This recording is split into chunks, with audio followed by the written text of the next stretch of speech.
आप सभी के शौक से बात करेंगे यहाँ पर एक शानदार आईटी स्टॉक के बारे में जिसने बहुत ही बड़ा डिविडेंड अनाउंसमेंट कर दिया दोस्तों। और आज इस कंपनी के क्वार्टर 4 के रिजल्ट भी आ चुके हैं। यहाँ पर हम बात करें माइंडट्री के बारे में, जिस कंपनी का बहुत ही बड़ा वेटेज है इंडियन मार्केट में आईटी सेक्टर में। तो यहाँ पर हम इस कंपनी के रिजल्ट भी देख लेते हैं और जो मल्टी बैग रिटर्न देता है तो इसमें फ्रेश बाइंग करनी चाहिए क्या, और इसमें यहाँ पर जो इन्वेस्टमेंट कर बैठे हैं लॉन्ग टर्म की इन्वेस्टमेंट इस स्टॉक में सही रहेगी क्या, रिजल्ट देखने के बाद आपको पता चल जाएगा। देखिए कंपनी डे फ्री है, कंपनी यहाँ पर लार्ज कैप में आती है और कंपनी मल्टी बैगर रिटर्न देने के काबिल भी नजर आ रही है। तो सभी चीज़ें अंडरस्टैंडिंग करना, रिजल्ट पे से आपको पता चल जाएगा ये कंपनी आगे कैसे परफॉर्मेंस रखने वाली दोस्तों। इसलिए तो मैं आपको बताऊंगा इस कंपनी के रिजल्ट देखिए, और जो भी स्टॉक आपके पास हो उसके बारे में भी कभी भी रिजल्ट ज़रूर देखा करिए।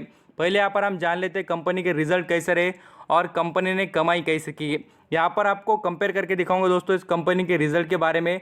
पहले यहाँ पर अंडरस्टैंडिंग करना है कि कंपनी ने पैसा कितना कमाया। नेट प्रॉफिट की बात करें तो कंपनी ने पूरी तरीके से 317 करोड़ का यहाँ पर नेट प्रॉफिट मार्च क्वार्टर में कमाया है इस बार के 2021 के। और पिछली बार देखेंगे हम कंपेयर करें 2020 के क्वार्टरली बेसिस पर तो आपको देखने को मिलेगा पूरी तरीके से कंपनी ने 206 करोड़ कमाया था। तो यहाँ पर हमें 53% से ग्रोथ देखने को मिल रही है कंपनी के यहाँ पर प्रॉफिट ग्रोथ में ईयरली बेसिस पर जो क्वार्टर को कंपेयर करें तो। ये तो बात हो गई। अब यहाँ पर हम बात करेंगे रेवेन्यू के बारे में। तो रेवेन्यू भी हमें यहाँ पर अच्छा खासा इंप्रूव होते हुए देखने को मिला है, बट कंपनी के जो यहाँ पर प्रॉफिट की ग्रोथ देखे दोस्तों ईयरली बेसिस पर वो थोड़ी डाउन देखने को मिली है। इसके पर भी हम फोकस ज़रूर करेंगे। आप एक बात समझना कि कंपनी पैसे कमाने के मामले में कभी पीछे नहीं रही। कंपनी ने देखिए बहुत से अच्छे रेवेन्यू में ग्रोथ दिखाई है और कंपनी का इंडिया में भी और फॉरेन कंट्री में भी बिजनेस चलता ज़रूर है। यहाँ पर हम बात करें कंपनी के जो यहाँ पर ग्लोबल लेवल पर क्लाइंट की बात करें या साथ साथ कंपनी के बिजनेस की, तो बहुत ही अच्छे क्लाइंट भी इनके पास और बढ़िया तरीके से बिजनेस भी है। यहाँ पर मैं आपको दिखाना चाहूँगा कंपनी ने जो डिविडेंड दिया उसके बारे में भी आप समझ सकते हैं। यहाँ पर आप देख सकते हैं माइंडट्री ने यहाँ पर क्वार्टर 4 में 53% से ईयर ऑन ईयर बेसिस पर ग्रोथ दिखाई है। बट यहाँ पर डिक्लेयर जो कंपनी ने किया दोस्तों ये बात समझ लेना पूरी कि 17 रुपये का पर शेयर पर डिविडेंड बोल तो 17.5 रुपये का डिविडेंड आपको पर शेयर पर बेनिफिट मिलेगा। ये सबसे बेनिफिट की बात है जो इन्वेस्टर इसमें खरीद कर बैठे हैं। और अभी देखिए उसकी जो रिकॉर्ड डेट होती है उसके बारे में हम यहाँ पर पहले समझ लेते हैं। कोई डेट कही गई क्या पूरी तरीके से यहाँ पर आपको पता होनी चाहिए। जैसे डेट की बात करें इंक्रीमेंट डिविडेंड की दोस्तों, तो यहाँ पर आपको देखने को मिल जाएगी पूरी तरीके से आप अंडरस्टैंडिंग कर सकते हैं। जो भी इन्वेस्टर इसको खरीद कर बैठे हैं उनको तो मिलेगा और साथ साथ जो खरीदना चाहेंगे उनके लिए भी डेट पूरी तरीके से अवेलेबल है। यहाँ पर और भी ऑफिशियल कोई अनाउंसमेंट जो है डेट की यहाँ पर आपको देखने को नहीं मिल रही है। अपडेट हो जाएगी तो आप ज़रूर चेक कर लेना। यहाँ पर हम नेक्स्ट लेवल पर बात करें कंपनी के मार्केट कैप की और कंपनी के परफॉर्मेंस की। देखिए कंपनी पूरी तरीके से 34,057 करोड़ का मार्केट कैप है और वैल्यूएशन से अट्रैक्टिव स्टॉक नजर आता है दोस्तों। 34 का इसका पी है। कंपनी पर कर्जा बिल्कुल भी नहीं है। ये जो आपको 50 लाख दिख रहे हैं वो भी कम हो जाएंगे वर्चुअली बोल तो अभी फिलहाल के कंडीशन को देखें ये पूरी तरीके से कंपनी डे फ्री है और प्रमोटर की होल्डिंग 61% की। कंपनी का सबसे अच्छा पॉजिटिव पॉइंट मुझे नजर आया दोस्तों कंपनी का जो कर्जा नहीं है वो, और दूसरी बात कंपनी का अर्निंग पर शेयर। कंपनी का अर्निंग पर शेयर बता देता है कि कंपनी कितनी वैल्यूबल है और इसी से हमें पता चलता है कि रिटर्न हमें कितना मिलने वाला है।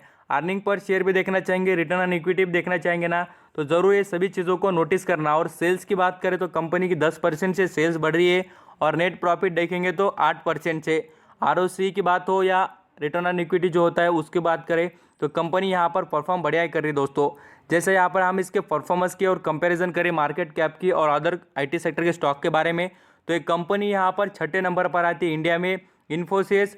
यहाँ पर हम एचसीएल टेक्नोलॉजी, विप्रो, महिंद्रा जो है उनकी भी अवसासत, एचसीएल, यहाँ पर एलटी इंफ्राटेज के बाद में माइंडट्री आती है। तो ये कंपनी अच्छी है दोस्तों मार्केट कैपिटलाइज के हिसाब से भी और कंपनी के फंडामेंटल के बारे में देखें तो भी। यहाँ पर हम भी बात करेंगे कि कंपनी के रिजल्ट के बारे में, तो देख लिया हमने। अब यहाँ पर रिटर्न के बारे में देख लेते हैं। कंपनी देखिए 6 महीने में आपको कितना रिटर्न कमा के दे दोस्तों, पूरी तरीके से 700 रुपये पर शेयर पर। और 1 साल की बात करें तो 1 साल में आपको मल्टी बैगर 170% का रिटर्न आपको पर शेयर पर।